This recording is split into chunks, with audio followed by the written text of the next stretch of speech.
Hello my dear friends. तो हम इसके पहले वाली वीडियो में देख रहे थे ह्यूमन एनाटॉमी एंड फिजियोलॉजी। उसमें हम बात कर रहे थे level of structure organization. Molecule level और केमिकल लेवल में आप पढ़ रहे थे major element, minor element and trace element. तो लेवल ऑफ स्ट्रक्चर ऑर्गेनाइजेशन में हमने चार चीज़ें पढ़ी थी। सेलुलर लेवल ऑफ और chemical level, cellular level, tissue level and organ level. तो हम सबसे पहले बात कर रहे थे मॉलिक्यूल लेवल और केमिकल लेवल में। तो इसमें आप तीन चीज़ें देखी थी, major element, minor element, trace element. तो इसमें हर एलिमेंट के बॉडी में वर्क होते हैं। जैसे कि आपने मेजर एलिमेंट इसके वाले पहले वीडियो में आपने देखा था, oxygen, carbon, hydrogen and nitrogen का यूज। एंड ये टोटल बॉडी के कितने वेट होते हैं, 96% टोटल बॉडी वेट होते हैं। उसके बाद हम बात कर रहे थे नेक्स्ट की, इसके पहले वाली वीडियो हमारी कट गई थी तो उसी से ऐड किया हूँ, आप देख लीजिएगा इससे पहले वाली वीडियो भी। माइनर एलिमेंट में, तो माइनर एलिमेंट में हमारे कितने एलिमेंट आते हैं, 8 एलिमेंट आते हैं। 1 2 3 4 5 6 7 8 एलिमेंट आते हैं। एलिमेंट में ये क्या होता है, calcium, phosphorus, potassium, nitrogen, magnesium, ferrous and sodium and sulphur.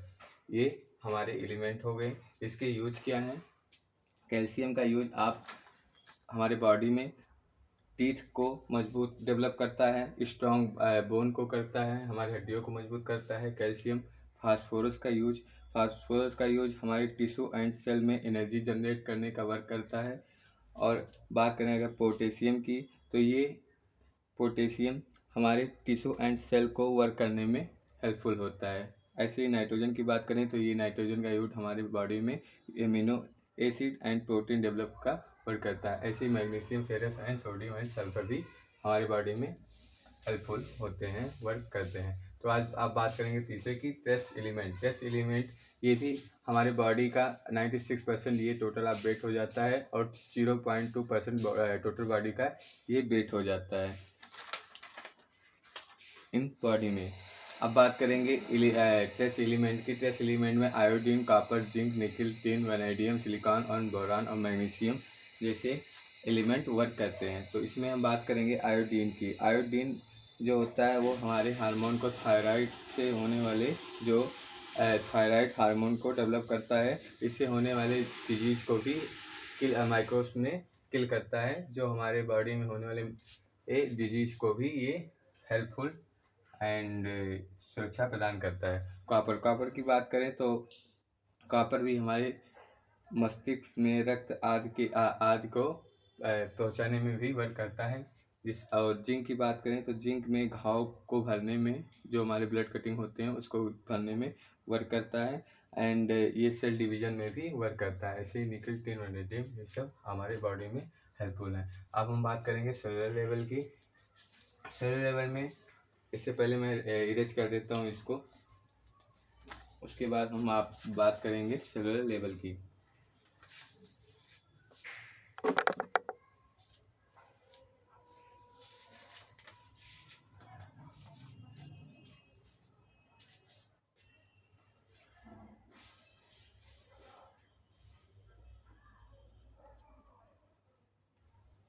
Three 3.8% of the total body weight होता है।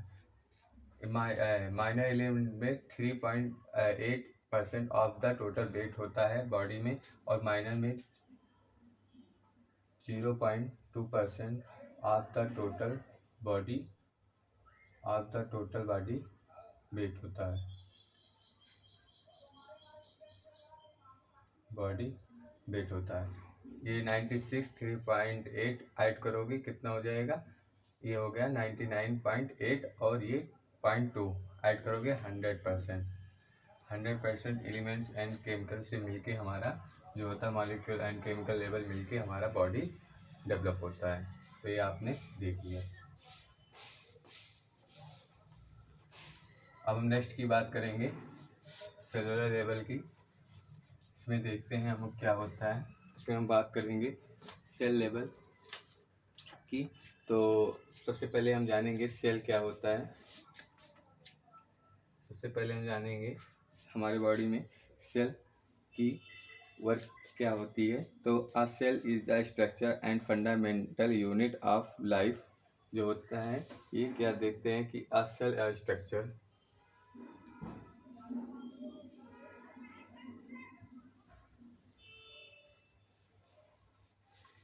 A cell is the structure and fundamental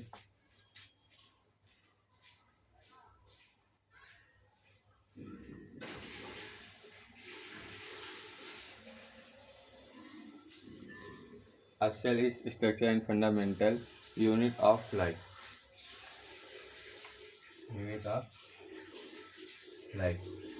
इसकी बात करेंगे a cell is structure and fundamental unit of life. इसके study इसके basic structure and function को हम cell biology भी बोलते हैं। इसकी खोज किसने किया था? इसकी खोज किया था रॉबर्ट हुक ने।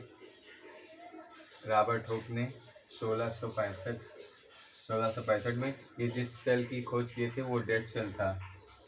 डेड सेल की खोज इन्होंने किया था। एंड अगर बात करें कि लिविंग ये नॉन लिविंग सेल थी। अगर लिविंग सेल की बात करें, जीवित सेल की खोज, अगर लिविंग सेल की बात करें तो लिविंग सेल की खोज लेवन हुक ने किया था।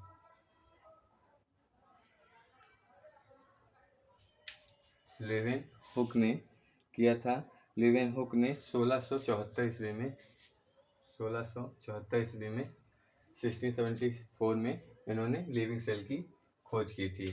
अगर बात करें इसके नेक्स्ट की तो ह्यूमन में सबसे स्मॉल सेल, अगर ह्यूमन की बात करें, ह्यूमन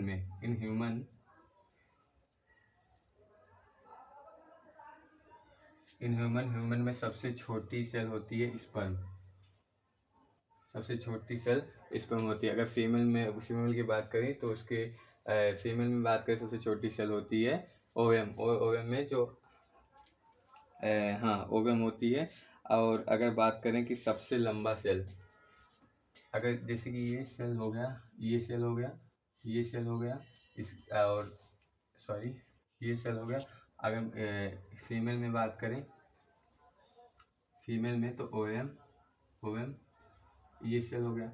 अगर बात करें लंबाई की, सबसे लंबा सेल क्या होता है?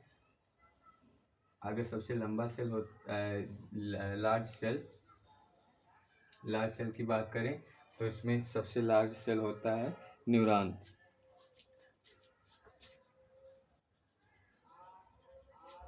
फीमेल में भी और ह्यूमन में भी ये सबसे लार्ज सेल, अगर बोले लार्ज सेल का मतलब कि ये लंबाई में बड़ा है, सबसे लंबा सेल है, ये न्यूरॉन होता है। ये चीज़ें थी बेसिक चीज़ें जो था सेलुलर लेवल में इंट्रो था, इसको आप देख लीजिए।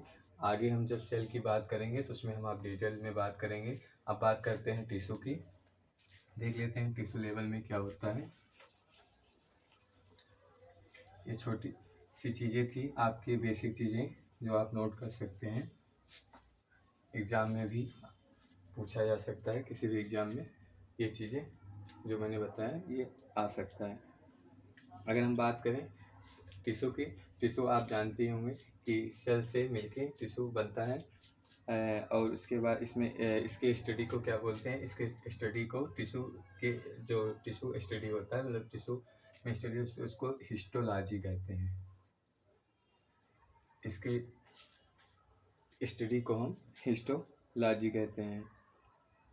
इसमें इसके 4 टाइप होते हैं, मसल होते हैं, न्यूरॉन होते हैं, कनेक्टिव टिश्यू होते हैं एंड एपिडोज होते हैं। इसके 4 टाइप होते हैं। इसमें होते हैं मसल, जो हमारी मसल हो गए, और उसके बाद न्यूरॉन्स हो गए जो हमारी माइंड हो जाता है, माइंड मस्तिष्क, और उसके बाद मसल हो गए। और उसके बाद इसमें आ जाते हैं कनेक्टिव टिश्यू, जो हमारे टिश्यू कनेक्टिव होते हैं। कनेक्टिव टिश्यू में जो हमारे ब्लड को सर्कुलेट करता है पूरे बॉडी में, वो कनेक्ट का काम करता है, इसलिए। और कनेक्टिव टिश्यू हो गए, एक होता है एडिपोज जो उपकला होते हैं। ये चीज़ें होंगी टिश्यू लेवल में। ऑर्गन की बात करें तो ऑर्गन में हर बॉडी के हर एक ऑर्गन की बात कर लेंगे, स्टडी किया जाता है। जैसे स्टमच, लीवर, किडनी, ये सब चीज़ें हमारे ऑर्गन लेवल में स्टडी होते हैं। आज हम बात करेंगे सिस्टम लेवल की, ऑर्गन सिस्टम लेवल की।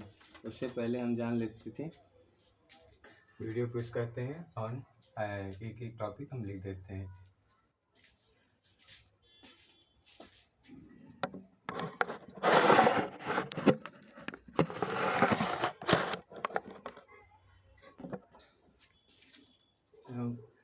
तो आज बात करेंगे ऑर्गन सिस्टम लेवल की।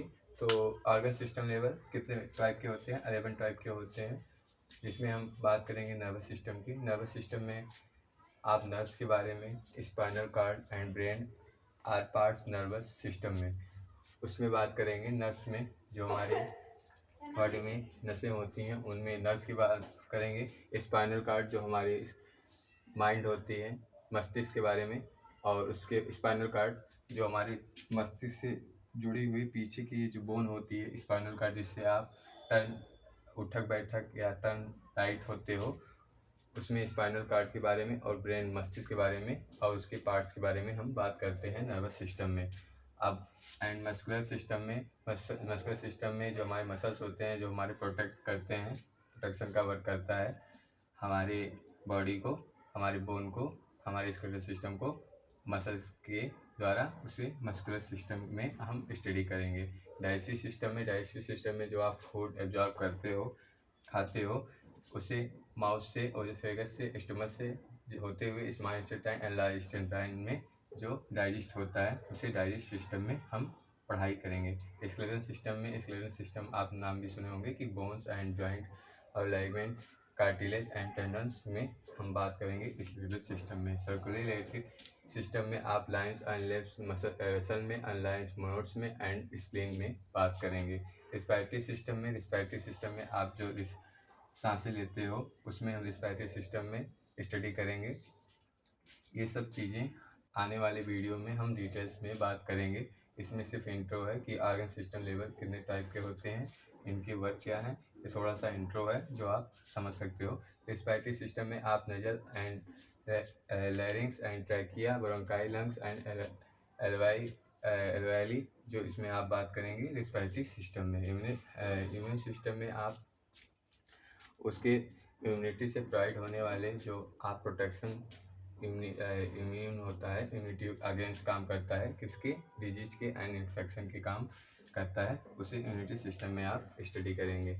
एंडोक्राइन सिस्टम में आप देखेंगे कि हाइपोथैलेमस कैसे कवर होता है, कैसे नॉर्मल रहता है। इसमें आप hypothalamus and pituitary gland and thyroid gland and adrenal gland के बारे में बात करेंगे।